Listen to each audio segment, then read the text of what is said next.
Morning that Drew Brees needs to quickly issue a clarification, apology, and or comment on the situation from yesterday, and he has within the past several minutes on Instagram and on Twitter. This from Drew Brees: I would like to apologize to my friends, teammates, the city of New Orleans, the black community, NFL community, and anyone I hurt with my comments yesterday. In speaking with some of you, it breaks my heart to know the pain I have caused. In an attempt to talk about respect, unity, and solidarity centered around the American flag and the national anthem, I made comments that were insensitive and completely missed the mark on the issues we are facing right now as a country. They lacked awareness and any type of compassion or empathy. Instead, those words have become divisive and hurtful and have misled people into believing that somehow I am an enemy. This could not be further from the truth and is not an accurate reflection of my heart or my character. This is where I stand. I stand with the black community in the fight against systemic racial injustice and police brutality and support the creation of real policy change that will make a difference. I condemn the years of oppression that have taken place throughout our black communities and still exists today. I acknowledge that we as Americans, including myself, have not done enough to fight for the equality or to truly understand the struggles and plight of the black community.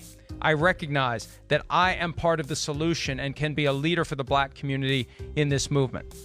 I will never know what it's like to be a black man or raise black children in America, but I will work every day to put myself in those shoes and fight for what is right. I have always been an ally, never an enemy. I am sick about the way my comments were perceived yesterday, but I take full responsibility and accountability. I recognize that I should do less talking and more listening. And when the black community is talking about their pain, we all need to listen. For that, I am very sorry, and I ask for your forgiveness. That is the entirety of the Drew Brees comment and apology. Chris, your thoughts? Well, I mean, it's really well written, and it addresses a lot of different topics there. And I think it's, first off, the right move by Drew Brees to admit, wrong, and to show people that, yes, he's willing to fight or take that next step in a positive direction to help the black community. I do think this will go a long way to help soothing over teammates and other offended African-American people in the country. I think it'll take a little bit more, too. He's probably going to need to go on TV and address this head on a little bit that way, too. I think that will go a long way.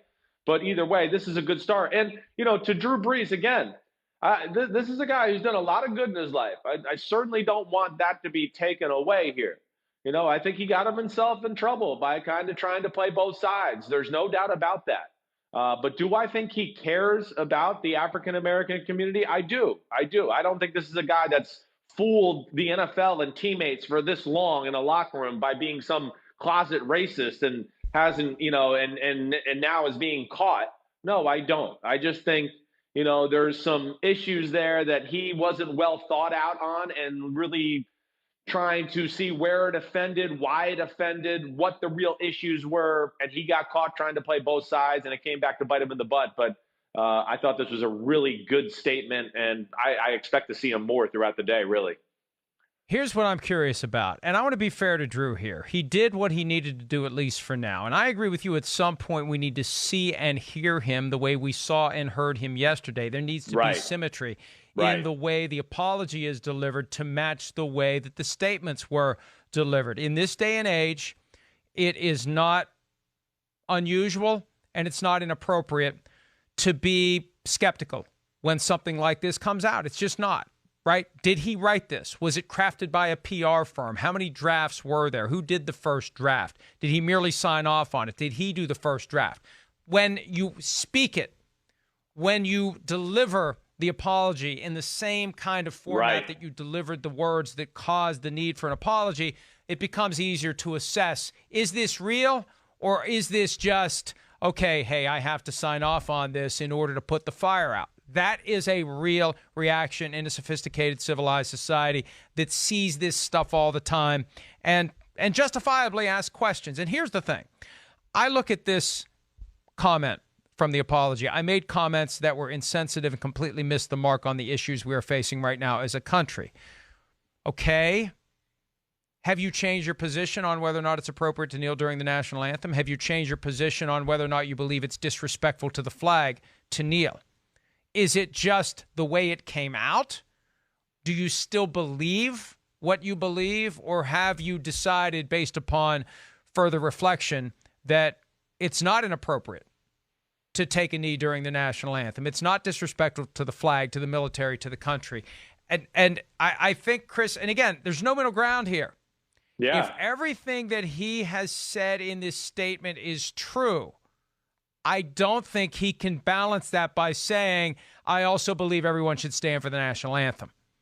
Because this moment is fueled by that recognition that what Colin Kaepernick was trying to tell us 4 years ago has very real merit, and the time for listening to his message and acting on it is 4 years late for people like George Floyd and others who have been killed in the 4 years since then at the hands of law enforcement. So that's what I would have a question about. And I don't want to say it's not enough, but again, there needs to be that symmetry.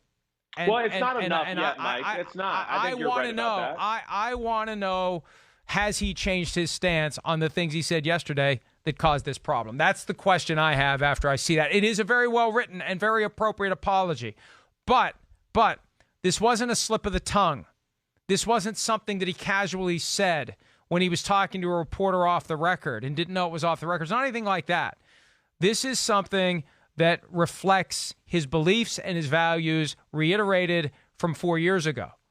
Has that changed in the past 18 hours? Or does he still believe that he will never agree with disrespect to the flag, the military, or the nation? Yeah, well, that's why it's a good start. But, to your point and to what I was saying here at the start of the segment, right, is it's got to be more.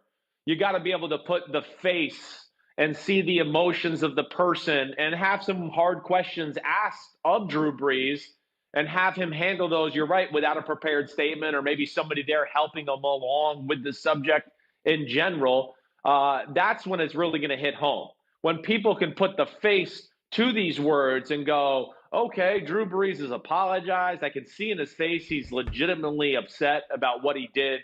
And there is compassion and caring for the African-American community.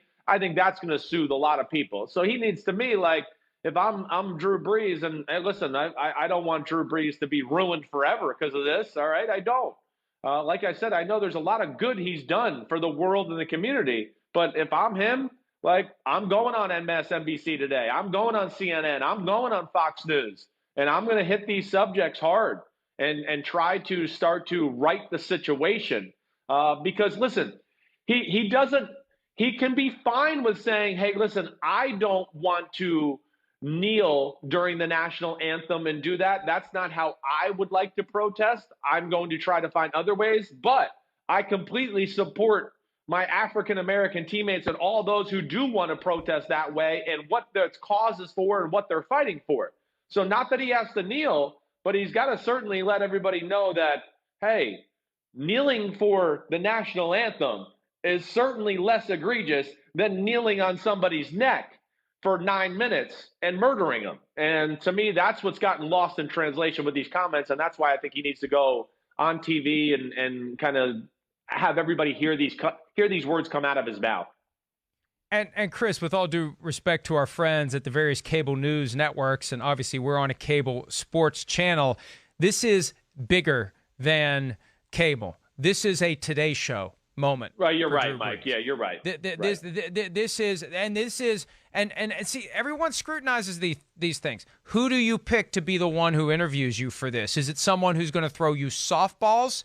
Is it someone that's going to ask you tough questions? And how do you hold up under questioning with someone who is going to come at you and challenge you and test you? And there are things in this statement that would, for a skilled interviewer who is committed to asking aggressive questions, provide fodder for pointed questions. I already pointed out the one issue. What are you saying? Are you saying that you have changed your position on whether or not you agree with what you perceive as disrespect? Do you even regard it now as disrespect? Do you understand it's not disrespect? Do you understand that people would seize on that word to justify ignoring the message of Colin Kaepernick?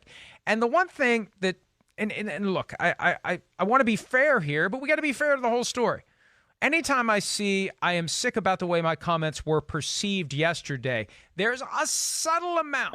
Yes, that bothered me. That was the number one thing. Right. Blame shifting to the audience. You were wrong in how you perceived my comments. Now he adds to that, I take full responsibility and accountability. Well, if you do, then don't say, I'm sick at how my comments were perceived yesterday. There was no misperception of his comments. He said what he said. This wasn't Vic Fangio trying to make a very narrow point and being too broad in the language that he used in making a very narrow point. He said what he said. And that's what I'm going to have a hard time juxtaposing. What does he believe now about kneeling during the national anthem? Does he believe it is disrespectful to the flag? Or has that changed? And that's what I think the next step is here. So maybe tomorrow morning on the Today Show or one of the other morning news programs, we'll have Drew Brees in person for a conversation. And that conversation will be scrutinized very carefully by his teammates, by everyone, folks in New Orleans. And he's going to have to, words on a page mean nothing when the ultimate reality is to sell in your voice, with your demeanor, with your facial expressions, with everything. Right. That what you said previously, you don't believe anymore, Chris. Yeah, well, first off, I'm glad you brought up, that was probably the number one sentence I looked at that bothered me, that my comments were perceived. I mean, I echo the same sentiment as you do. We didn't perceive them anyway. We got them right, and we don't like what you said, and it was wrong, and what you said altogether.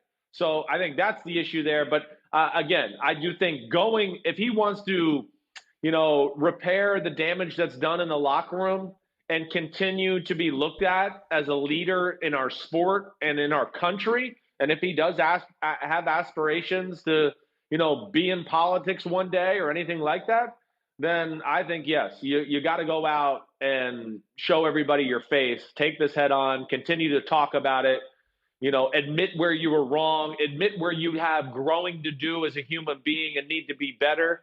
I think that ultimately is going to have the biggest effect when people, like you said, and I said already, can put that face and see the emotions and the look on the guy's face to see if it's real and has it hit home. Hi, I'm Mike Tirico, and thanks for watching. Make sure to hit subscribe for the latest news and highlights from NBC Sports.